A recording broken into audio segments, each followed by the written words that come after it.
Assalamualaikum warahmatullahi wabarakatuh. Kabajamtoota fi jaallatamtoota hordoftoota AOT warri taatan akkam jirtan nagaa fayyaa keessanii baga sa'a kana keessan isiniin jecha oduu itti aanutti isiniif dabarra.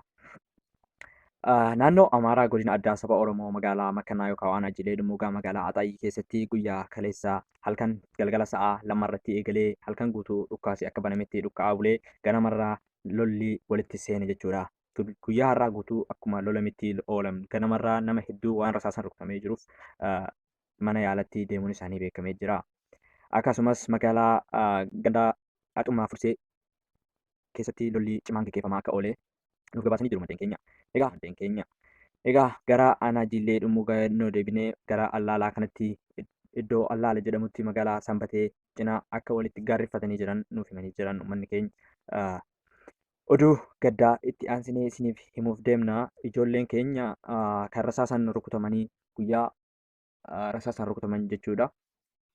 Gara mana yaalaa Finfinneetti osoo ambulaansiidhaan deemaa jiranii magaalaa Dabra Birhaanitti qabamanii waajjira poolisii addaa naannoo Amaaraatti akka guramanii oolan nuuf himamee jira. Egaa achi oolchanii galgala kana rasaasan hunda isaanii rashananii akka fixan maddeen keenya nuuf gabaasanii jiranii oduu gaddaa.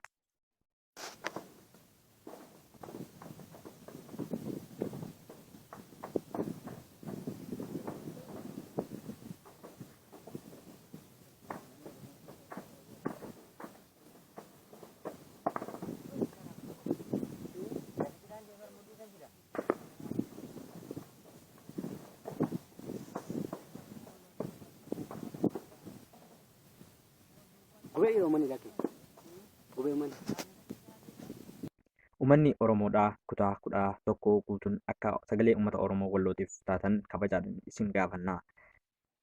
Kanumarraan itti aansinee uummanni keenya kan aanaa Baateetii fi kan Kamiseedha jechuudha. Uummanni warri Kamiseetii fi warri Baatee jiraatan daftanii osoo isinirra hin geenye wanni kun sagalee akka uummata kanaaf taatan kabajaadhaan isin gaafanna. Maaliif Baateef Kamiseenis boruu kanumatu isin eeggata waan ta'eef uummanni Walloo guyyaa har'aa haala rakkisaa keessa oolullee ammallee haala yaaddessa keessa akka jiran kanumaa wajjin wal qabsiisnee isiniif himuudhaaf deemna. Hanga yeroo itti aanu walitti deebinutti nagaan tura. Viidiyoo tana sheer godhaatii laayik godhaa. Uummata Oromoo bal'aa hundaan waliin gahaan isiniin jedha. Assalaamu alaikum.